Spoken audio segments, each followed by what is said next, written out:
Sammy, good morning to you, sir. Good morning, Kojo. Thank you very much for making the time. We appreciate it. We know you're on your way to work, and so we'll try and get in as much of this conversation as we can before you have to leave us. And I mean, let's start from the beginning. I mean, congratulations are in order on your appointment. Was this the post that you had hoped for? Well, thank you, Kojo. A very good morning to your cherished listeners. As you may be aware, we practice an executive-led democracy, where the executive of state is vested in the president of the republic elected by the people. And that president, because he cannot be everywhere at the same time, has the power to delegate authority to various officers to serve in roles as he pleases. And so we all serve at the pleasure of the president. And for me, it is a great privilege to be found worthy to serve in the government of His Excellency, President John Dramani Mahama, irrespective of the role I am given. And so when the president told me that, Sammy, I want you to go and head PMMC and see to the establishment of the GoldBod, I can tell you that it was the greatest privilege of my life. Oh, congratulations. Thank you. Congratulations. Now, let's talk about the GoldBod, because that's the big move, right? That's what the president has tasked you with carrying out. Tell us in as clear and simple terms as possible. Is the GoldBod basically going to be CocoaBod for gold? In a sense, I would say yes. In a sense, I would say yes. But the GoldBod model is not exactly the same as the CocoaBod model, even though there are striking similarities. But, gold is not the same as cocoa. And so you cannot market, trade, and regulate the trade of gold exactly the same way you do for cocoa. For example, with cocoa, the government of Ghana gives the cocoa farmer about 70% or less than 70% of the international market price. You cannot do the same with gold. It is not possible. Aside that, you know that CocoaBod undertakes many projects. You can call them either core or non-core, that is debatable, to justify why it gives cocoa farmers below 70% of the international market price. But you cannot say the same thing for GoldBod, even though GoldBod is going to provide support for small-scale miners.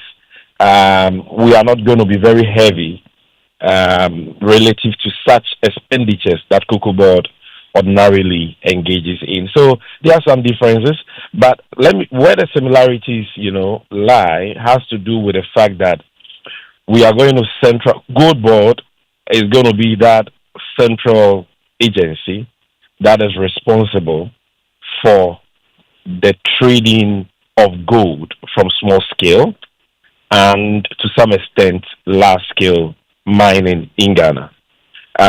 What do I mean by this? What I mean by this is just like all the cocoa that is produced by our cocoa farmers is purchased only by CocoaBod, not directly, but through license buying companies under the CocoaBod who are giving seed money by the CocoaBod. That is the same model that GoldBod is going to use. All gold produced by small-scale miners in Ghana will be purchased by licensed agents of the GoldBod. These agents are in categories. We have licensed aggregators, then we have licensed buyers who deal directly with the miners. And even at that level, there are two tiers. There are those who buy smaller weights of gold from miners directly, and there are those who have bigger capacities. They have offices where they buy higher volumes. And so these are going to be licensed agents under the gold board who are going to buy all the gold produced by small scale mining companies for and on behalf of the gold board, primarily with funds advanced to them by the gold board. Safe to say that they can complement those funds with their own monies, just like license buying companies under the cocoa board does. So that is going to be the primary function of the gold board. And somebody says that, okay, why are you limiting it to small scale? No, if you look at the bill that has been laid before Parliament, gold board also has the right to buy a portion or all of the gold produced by large-scale mining companies in two negotiations, all in accordance with the preemption rights of the government exercised by the minister responsible for mines. So you know that in 2022, the government at the time, as part of its Gold for Oil program, domestic gold purchasing program of the Bank of Ghana, negotiated a deal with large-scale mining companies in Ghana where the government, through the Bank of Ghana, buys 20% of refined gold produced by large-scale mining companies in the country. So that is already happening. The Bank of Ghana buys this refined gold, what we call bullion, to shore up our reserves in the Bank of England.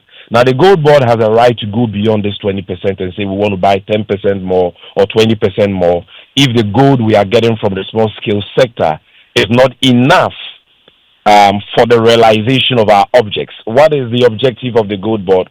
It is primarily to generate foreign exchange for the country for purposes of stabilizing the national city. And number two, to support gold reserve accumulation by the central bank with the aim of strengthening the Ghana city and the economy as a whole. That is the whole essence of the gold board. Government is saying that we cannot leave this very important job of trading gold, buying the gold we produce in Ghana and selling that gold to private players.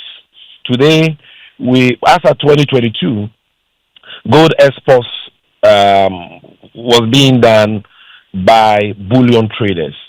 These are holders of export licenses from the Ministry of Lands and Natural Resources, granted them on the recommendations of the Minerals Commission. There are 61 of them, and majority of them are foreigners, mainly Indians and Chinese. The Ghanaians constitute a minority, and the Ghanaians were unable to even compete with the foreigners in the trade because the foreigners have more funds to buy the gold than the Ghanaians. Now, what was happening was that these bullion traders, under the current regime, are allowed to repatriate only 80% of their forex within 30 days of export. And even with that flexible regime, most of them were not adhering to that. And so you have license holders buying gold under the pretext of exporting only to smuggle the gold. And you have those who even export the gold through the legal means but fail to repatriate the forex back into Ghana so that our central bank can get dollars for those who need dollars for their business, BDCs, the banks, and so on and so forth. And so you look at the fact that in 2024 alone, gold exports was to the tune of $11.5 billion. And you ask yourself, how much of that dollars came back into the country to support the city? You understand? You check gold exports from Ghana to Dubai as recorded by the PMMC for 2022. And you compare gold exports from Ghana to Dubai as recorded by the Dubai authorities. And you see a huge gap of about $2.3 billion. Whereas the Dubai figures shows a figure of over $4 billion. Here we have records to the tune of about $2 billion. relative to gold that was exported through legal means in Ghana. So you can clearly see that we lose, I think, that we lose over 70 to 80% of the gold that is produced by small-scale mining companies to smuggling. Right. And what that means is that the state is not only deprived of the revenue in terms of the taxes and all that, but the state is also deprived of the Forex, which is the most important thing. Right. We need to stabilize the national currency. So what happens to these the bullion traders, the licensed bullion traders, once the GoldBod is in place? Will you buy from them, or will you start competing with them? The licensed traders cannot export. Again, the bullion traders, they cannot export. The GoldBod, let me say, they cannot export directly. The GoldBod is going to be the sole exporter of all the gold from the small scale sector. Right. Now, what that means is that they can apply to be aggregators or licensed buyers who will be licensed by the GoldBod and given money by the GoldBod to buy gold for and on behalf of the GoldBod. So the business they do, their export license allows them to do two things: to buy gold from the local market and to export. They can continue to buy. Safe to say that this time around, they must buy based on the buying policy of the GoldBod and for and on behalf of the GoldBod. But they can continue to buy. But they cannot export on their own. Safe to say, again, that the GoldBod bill before Parliament allows for some between these bullion traders for export purposes. So if an exporter says, look, I have an off-taker in India or Dubai or in Europe who is ready to give me $100 to buy gold and export to them, they can channel that money through the GoldBod. We will receive the money, give them the CD equivalent, they buy for the GoldBod, and the GoldBod will export the gold to their off-takers. So they can, to some extent, still do exports through the GoldBod. The only difference is that they cannot do the export directly. Right. And the reason why we need this change is so that we can track the Forex and bring the Forex back, because we have entrusted them to do this and have had issues with Forex retention and Forex repatriation. But this is not new. Let nobody get the impression that this is new. In fact, this is not new. What we are doing is the neater way of getting this job done, because in 2022 November, the Kufuor-Bawumia NPP government, by the stroke of the pen, suspended all export licenses and made the Bank of Ghana and the PMMC the sole exporter of gold from small scale. They did not go to Parliament with a bill to get legal backing for that. We woke up one day and a statement was issued. The government is going to roll out gold for oil. And so even though you have an export license, the license has not been revoked, it's been suspended. You cannot export. So from 2022 to the greater part of 2023, 2024, all holders of export licenses were not exporting. It was only the PMMs, because government said, buy the gold, all right, but sell to Bank of Ghana. Now, we are saying that the principle or the rationale for what the previous government sought to do was good, in the sense that it sought to make the state the sole exporter through the Bank of Ghana. The problem, however, was that the suspension was capricious and whimsical. After the suspension, the minister decided to grant exemptions. The Minister for Lands and Natural Resources decided to grant exemptions to holders of export licenses whose licenses had been suspended. And he decided to grant exemptions to those who had pre-existing contractual obligations with off-takers outside the country.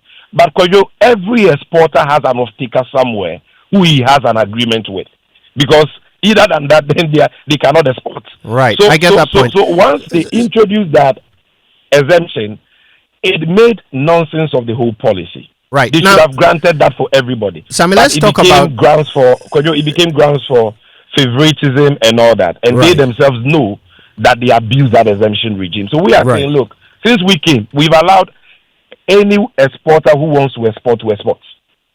You understand? For fairness. But if we want to cancel that regime, we don't want to do it whimsically like the SWA government did. Just issuing a press statement.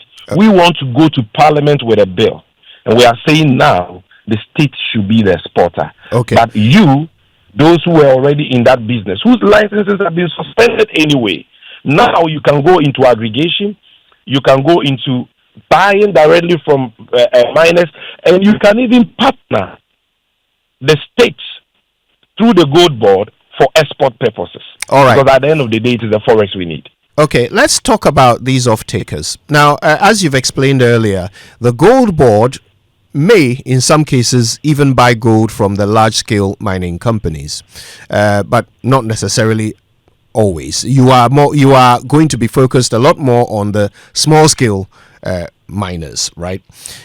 Yes. However, the gold that you aggregate from these small-scale miners, you'll end up selling to the same off-takers that the large-scale miners are selling to around the globe, won't you? Not necessarily. Large-scale miners sell mainly to BM refineries because their gold is responsibly sourced, responsibly mined, and traceable. So their gold meets the OECD and LBMA, standards. So they are able to sell to the LBMA market.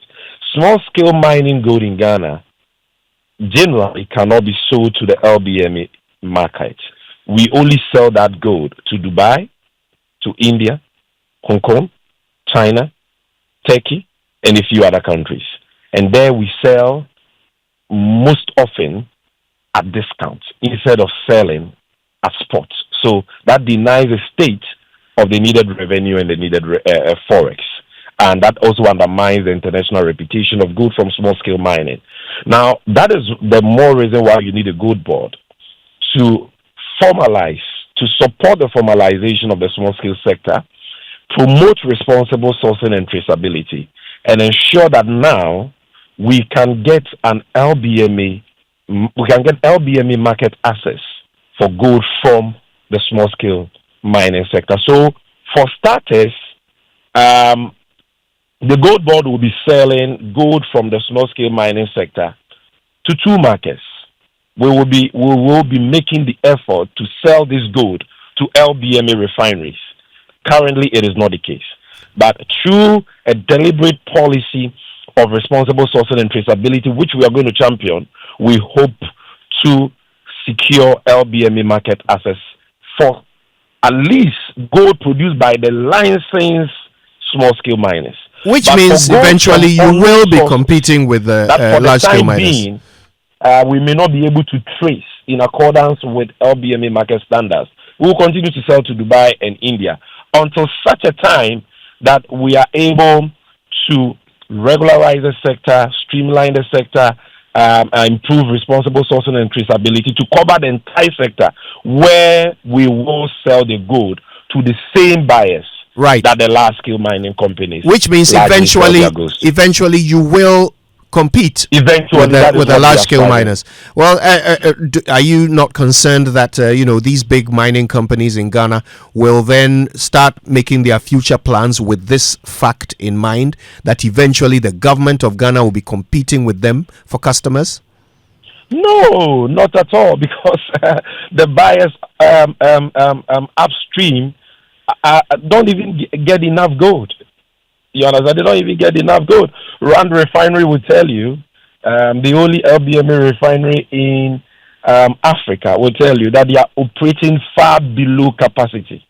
And as we speak, the only gold they are getting is from Ghana, Anglo Gold.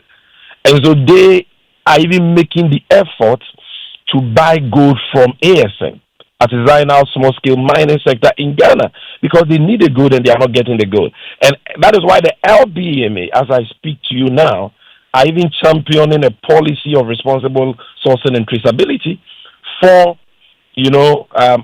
my countries with gold, so that they can buy from them. The World Bank is supporting traceability. It is so that because they've realized that in the next few years, they will not get enough supplies from large-scale mining companies. And ASM is their only hope. Right. And so they themselves are pursuing that policy. Okay. And I think that we must take advantage. And we must... It is sad that as a country that was once known as the Gold Coast, a country that is currently the lead exporter of gold in Ghana, we can't sell gold from small scale to LBMA. We only sell the gold in India and Dubai at discounts. It is sad that till date we export gold in dory form, dory bars. We can't even refine the gold into the country. I heard one of your colleagues talking about the need to process gold into jewelry and other, fabricated forms like coins, like plates, and so on. We can't do that, and it is so sad. But that is why you need a gold board, because currently you don't have any agency that pursues value addition as a delivery strategy. We just don't have it. You don't have any agency that supports the downstream fabrication sector, the jewelry industry. They can't even get gold to buy. Who is supporting them? Nobody. PMMC that they are supposed to work with us, we can't also get a gold, even for our own jewelry company, the PGL. So you need the gold board, so that you can pursue deliberate policies to ensure that we add value to the gold we produce. We promote the downstream fabrication of gold into jewelry, mints, plates, coins, tokens, and so on.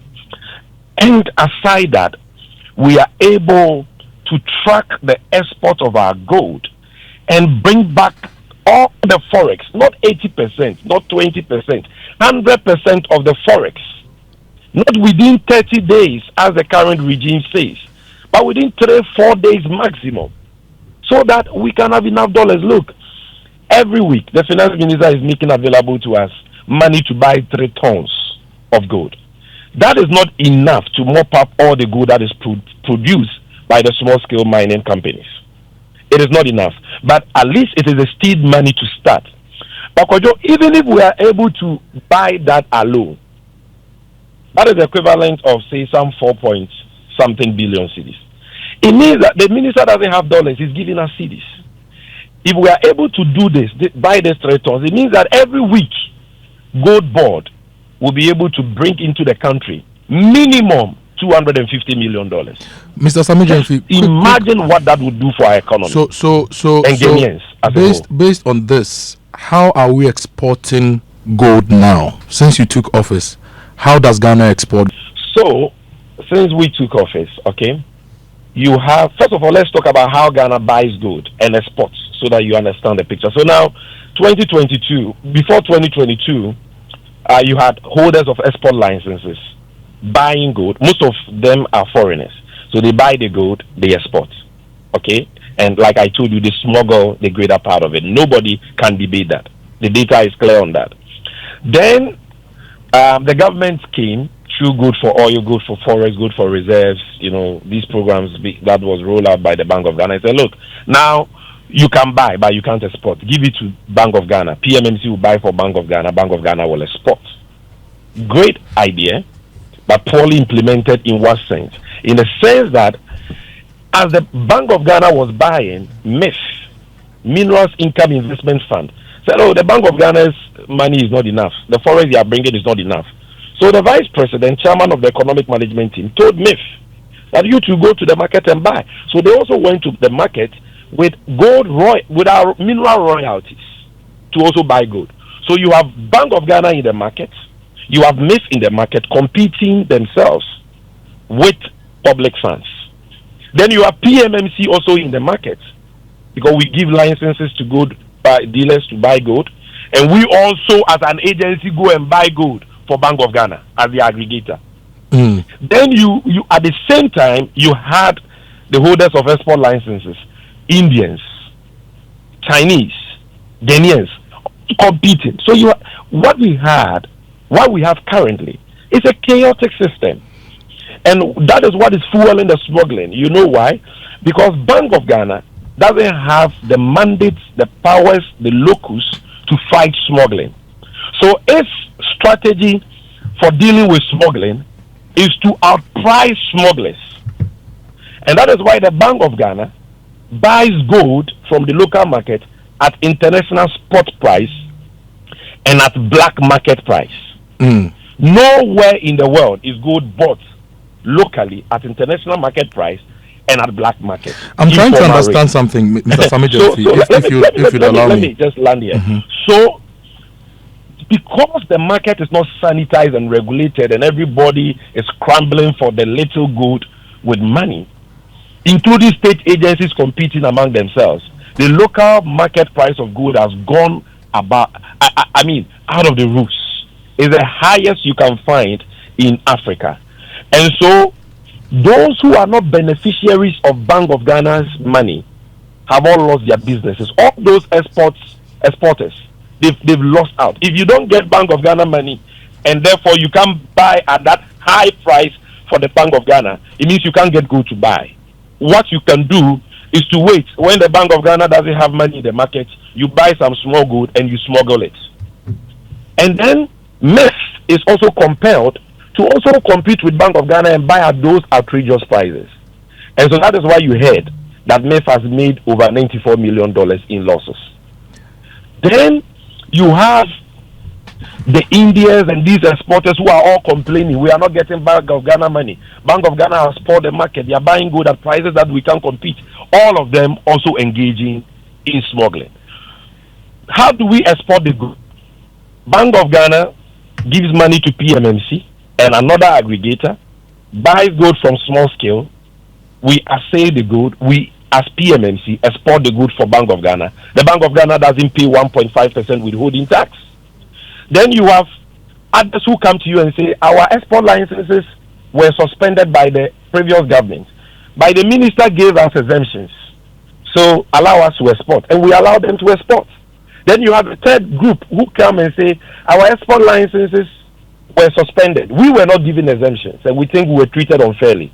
But we have to export, and we say export. Now, these two categories, they have to pay the 1.5% withholding tax. The Bank of Ghana doesn't pay, MIS doesn't pay, yet they buy from the same market. Mr. Sammy Gyamfi, and that is why President Mahama has scrapped the 1.5% withholding tax.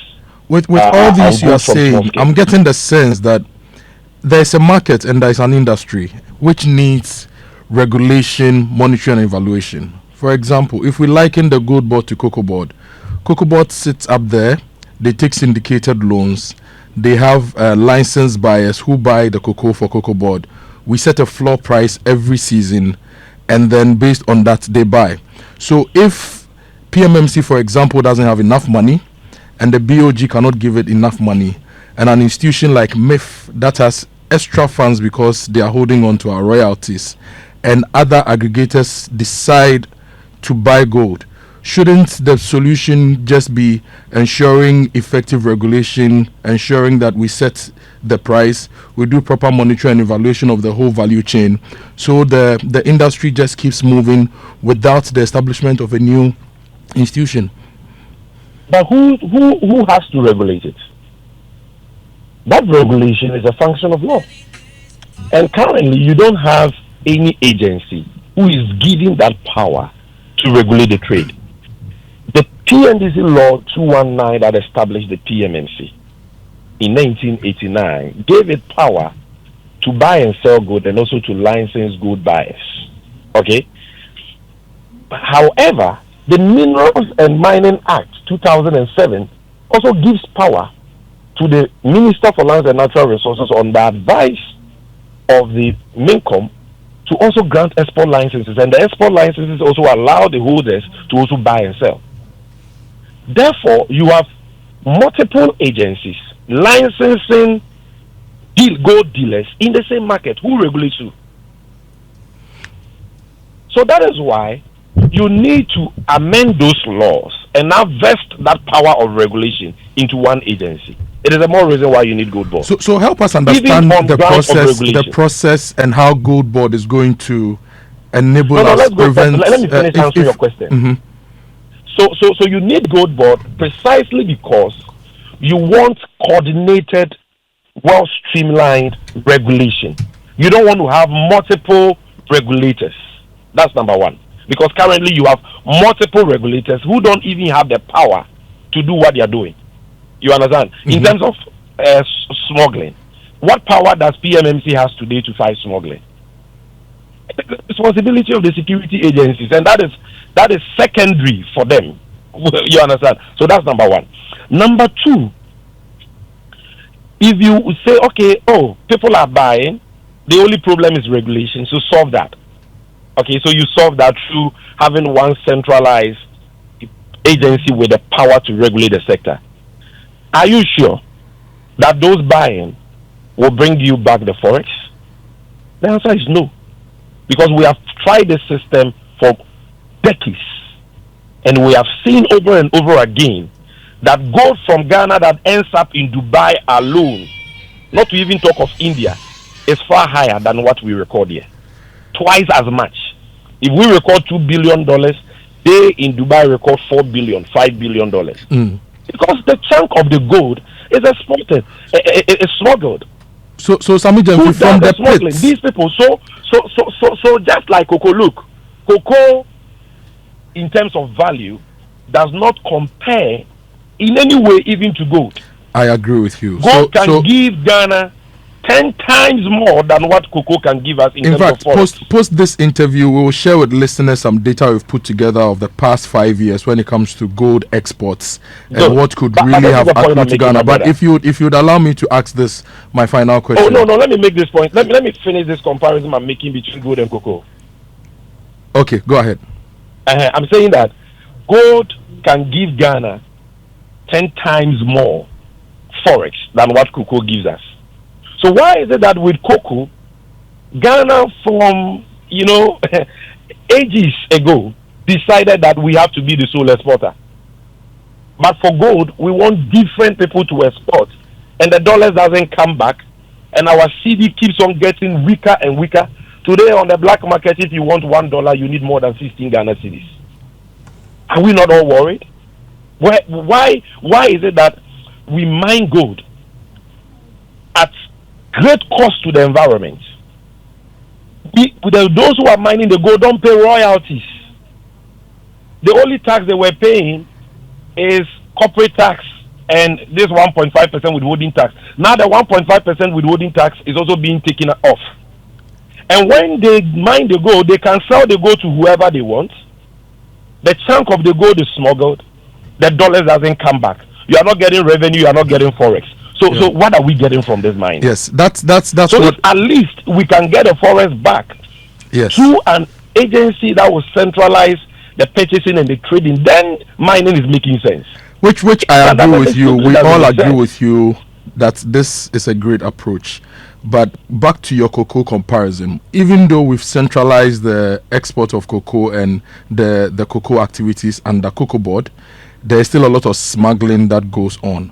So in the case of gold, from the pits to the vault in Switzerland, what processes are you putting down within the value chain to prevent this smuggling, to ensure that there is proper traceability, and to ensure that we get the right value for the economy?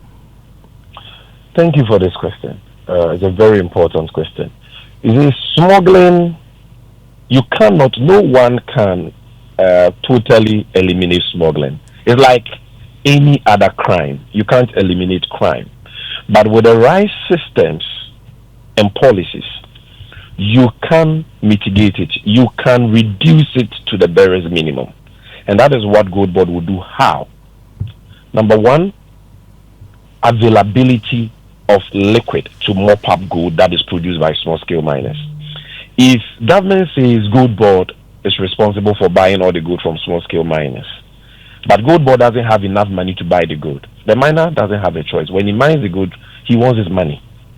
Because most of them are even financed by people. He wants his money to go and pay his equipment and all that. So he will sell to whoever who has money.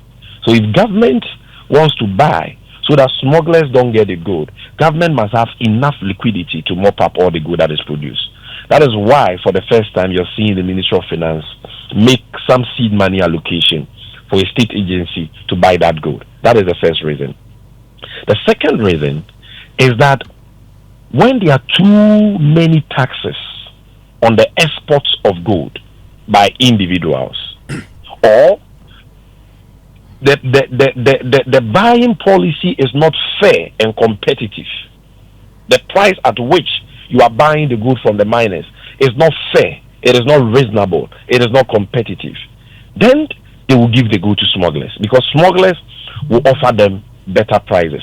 So in the case of cocoa, the reason why we still have smuggling going on is that if Cote d'Ivoire has a better price than cocoa board in Ghana, you are going to see smuggling going up.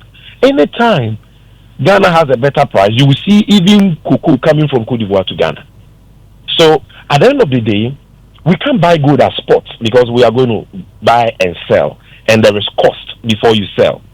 And we even though our preoccupation is not profit but forex, we must make sure that at the end of the day we don't burn taxpayers' money.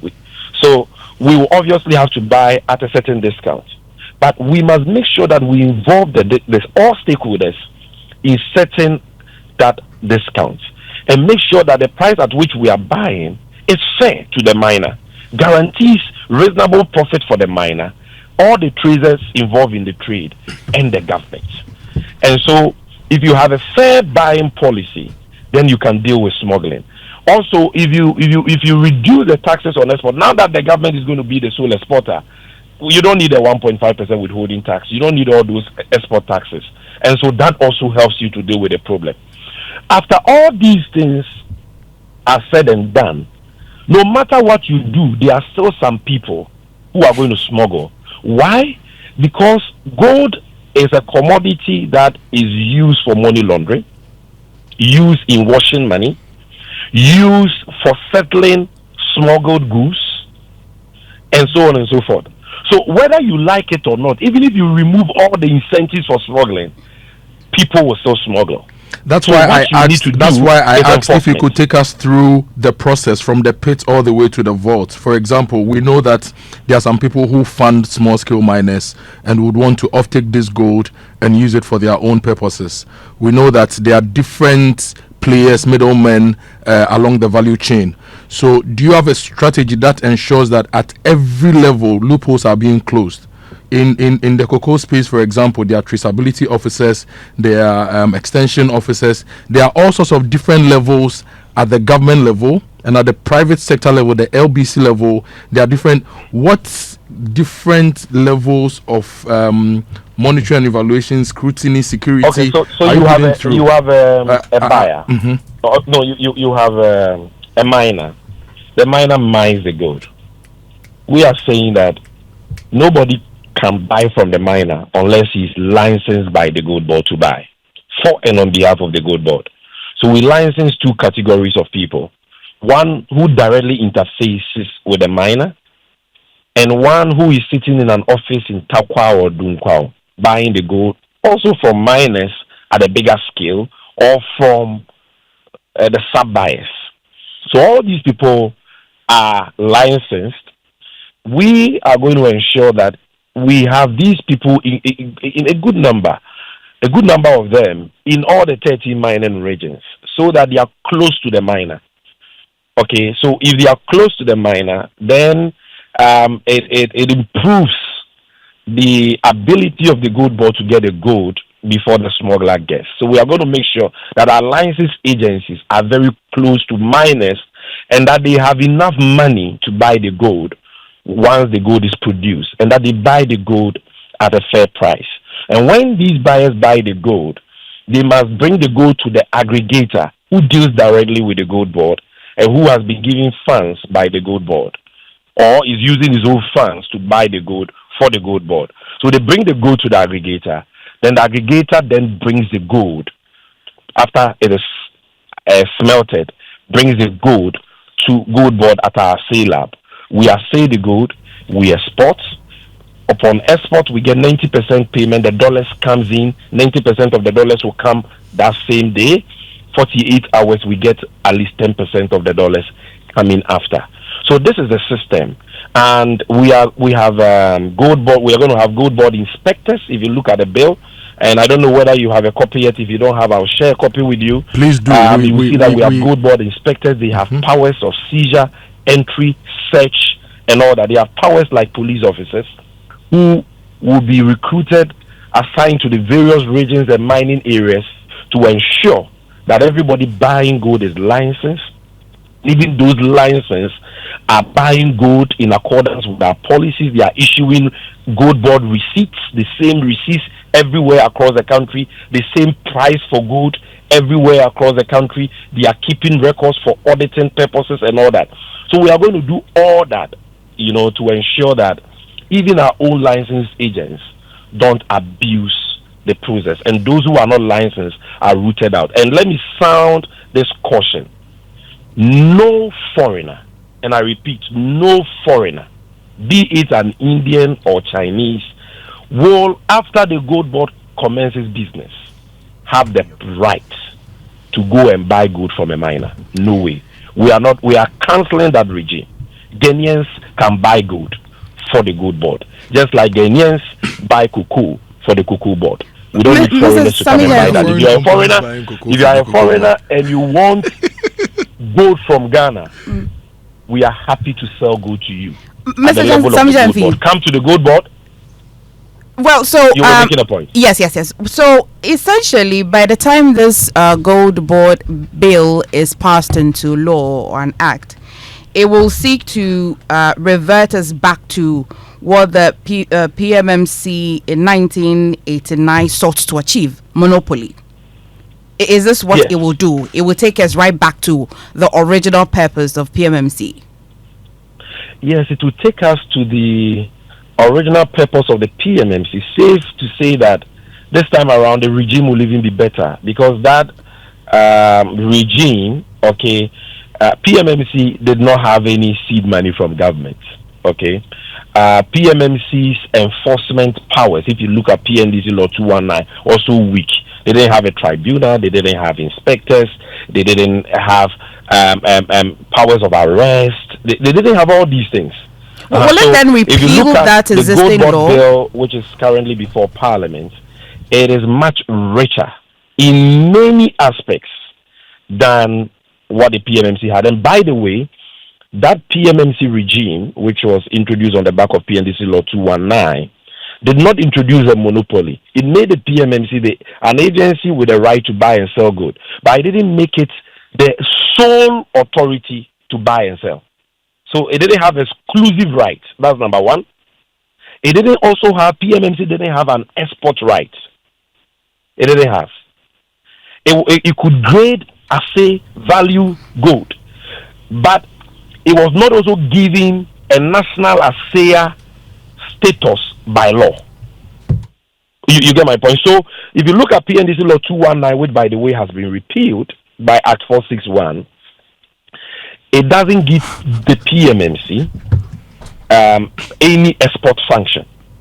It doesn't give the PMMC any exclusive rights relative to gold trading, buying and selling gold. It doesn't give the PMMC legal backing as a national assayer for all gold from both small and large scale. But the GoldBod bill is going to give GoldBod legal backing to be the national assayer of all gold from both small scale and large scale. It is also going to give the GoldBod an exclusive right to buy and sell gold from small scale. Right. And it is also going to give the GoldBod an exclusive power to export all the gold from small scale. These are all powers and functions that the PMMC didn't have under PNDC Law 219. That's understood. I've got to tell you, we've made such a long list of questions for you that it's quite clear we have to have you back to continue this conversation. Exactly. I'm happy to come to the studio maybe next week. We would really be appreciative if you could do that. Because we certainly want to be able to put our listeners' questions to you as well. So please, let's set a date. The producers will speak to you, Sammy, and see if we can fix a date for next week so we can really get into this conversation. But even before that, I'll share the draft bill. Please do. Even though it's still under consideration by Parliament, I'll share with you so that we can have an informed engagement next week. Thank you. Thank you very much for the opportunity. Much appreciated. And that, of course, is Samy Gyamfi. He is the acting managing director of the Precious Minerals Marketing Company.